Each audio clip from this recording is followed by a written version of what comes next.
The STK-7052P is a controller that I have randomly seen pop up. It has no clear brand, but from some research and from looking at the box, it is attributed to Saitake, which I've never heard of. But one thing it has is an interesting little feature, which I've seen a few times on controllers now: a screen. Is this $30 controller any good, or is it garbage relying on a gimmick? Well, let's find out. To begin with, I want to talk about my first impressions. Looking at the STK, I think that it just looks cheap. Something about the shape and look just feels like it's the controller you hand over to a neighbor kid that invited itself and you know who has a good chance of stealing the controller. That being said, when I pick it up, it feels actually quite nice and has a nice heft with its weight of 234 grams. It also doesn't get much worse when it comes to the buttons. Everything besides the D-pad feels kinda good. The face buttons, the triggers, the back buttons, all are comparable to many other pads. The only thing that stands out a bit more negative are the D-pad, the rubber coating on top, and there seems to be a seam on the bottom of the handles. All in all, so far I'm actually surprised. When you buy the controller, in the box you get the controller itself, a USB-A to C cable, a manual, and surprisingly, an alternative set of sticks. There's also clearly a space for a dongle, but I haven't seen a model sold with one. As for what the controller itself advertises, it got Hall effect sticks and triggers, RGB light, dual trigger modes, a 1000 mAh battery, and 2 macro buttons. But of course the biggest draw is the screen in the center. I will get to this, however, after quickly going over the actuation force and the sticks. Getting to the actuation force, it takes 150 grams for A and B, 160 grams for X, 155 grams for Y, and the D-pad shows similar results, with 140 grams for up, 145 for down in the right, and 135 grams for left. Start and select come in at 165 and 175 grams, while L3 and R3 come in at 920 grams and 930 grams.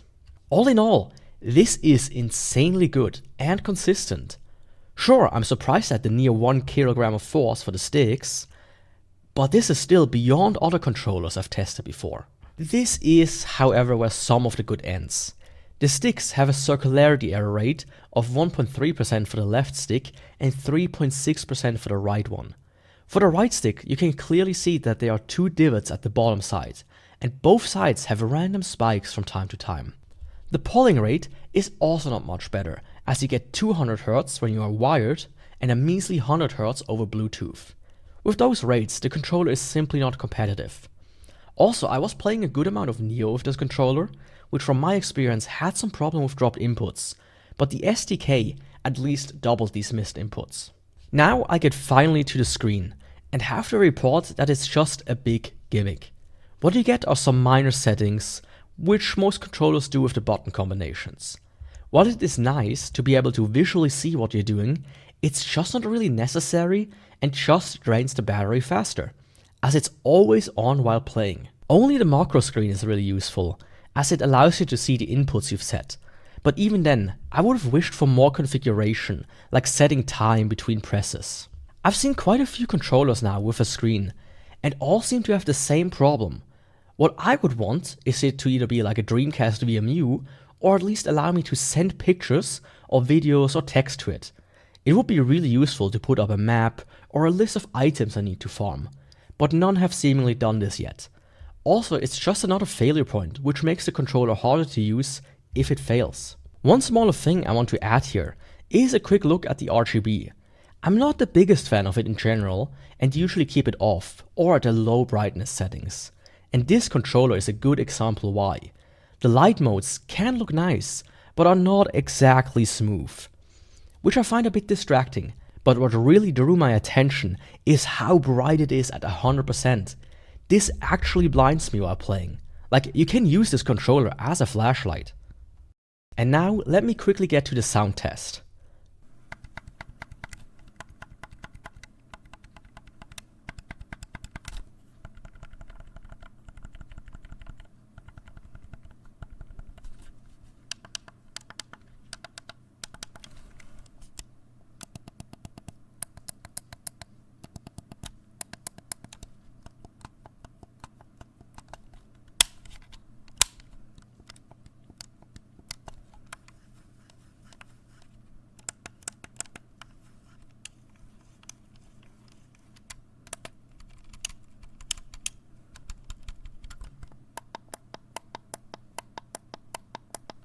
All in all, I think that the controller sounds pretty nice, especially the triggers and the ABXY have a nice sound.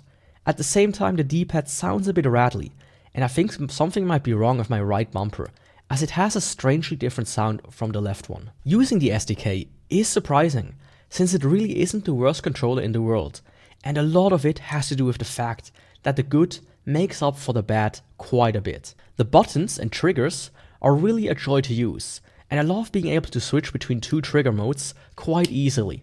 That being said, I did have some problems.